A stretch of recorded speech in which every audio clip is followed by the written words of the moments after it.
Across the United States and parts of Europe, millions of people took to the streets this Saturday in a sweeping wave of protests known as the No Kings rallies. From major urban centers to small rural towns, demonstrators voiced their opposition to the war in Iran and expressed deep frustration with President Donald Trump's leadership. In cities like New York, massive crowds filled public spaces, holding signs, chanting slogans, and demanding accountability. But the movement was not limited to large metropolitan areas. In Driggs, Idaho, a town with fewer than 2,000 residents, people gathered as well, highlighting the wide geographic and political reach of the demonstrations. Organizers estimate that at least 8 million people participated in more than 3,300 events across all 50 states. While official counts have not yet been released by authorities, the scale described by organizers suggests one of the largest coordinated protest efforts in recent U.S. history. Compared to earlier demonstrations held in October, this weekend's rallies reportedly saw an increase of around 1 million participants and hundreds more events. The growth underscores a rising level of public engagement and concern over the current political climate. Minnesota emerged as a central focal point, with particularly large gatherings drawing national attention. Meanwhile, in Washington, D.C., hundreds of protesters marched through historic landmarks, passing the Lincoln Memorial and entering the National Mall. Many carried signs with sharp and symbolic messages, including phrases like "Put down the crown" and "Regime change begins at home."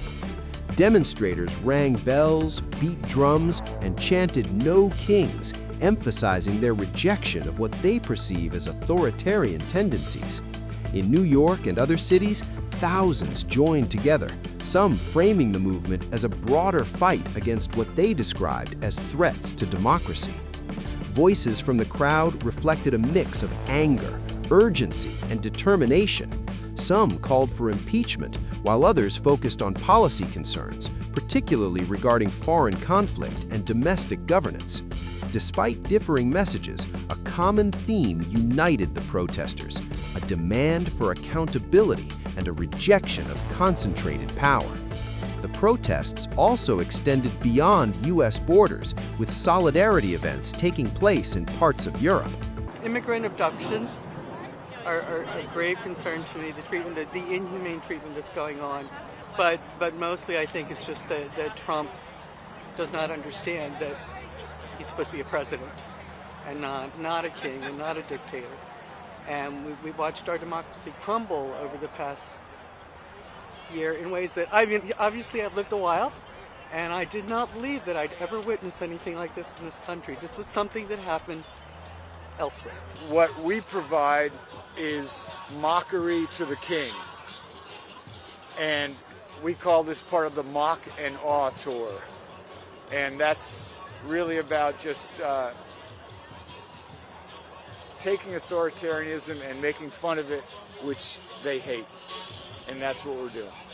Every single day reading the paper and wondering, Iran is terrifying.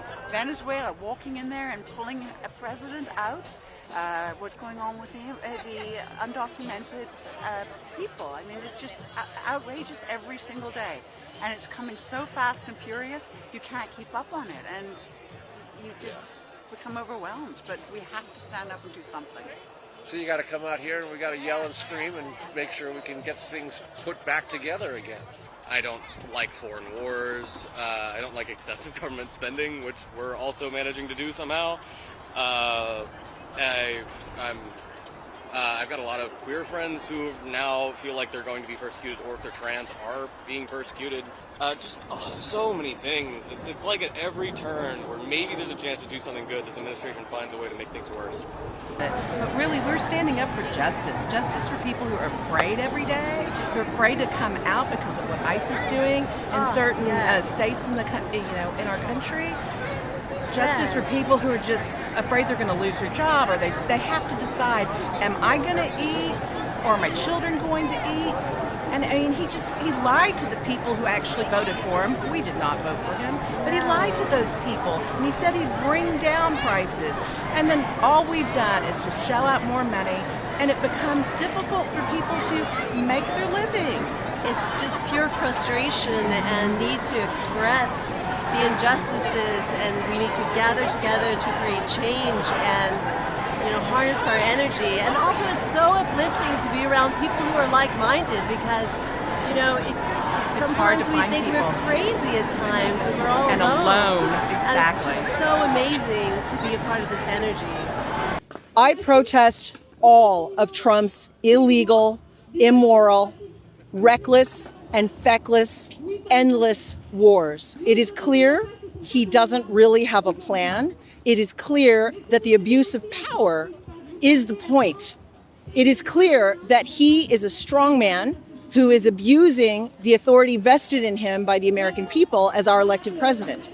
So, yeah, I think it's very important, in particular as an American, to show that we oppose what he is doing with these wars. And unfortunately, what's happening today is we're watching so many of our constitutional rights being taken away and stolen us by the regime that's part of the White House. So today we want people to understand that we care, as Democrats abroad, as Republicans abroad, independents abroad, everyone. We care about what is happening in the United States, and we want to speak up and let people know we will not back down, and we will not ever forget this. We are against everything that Trump is doing. He made 3 campaign promises: no more wars, lower prices, and release the Epstein files. He has done the complete opposite of all 3 of those things. We have not forgotten about ICE and how they gunned down 2 American citizens in the streets of Minneapolis. There are so many things to protest. I could go on for hours.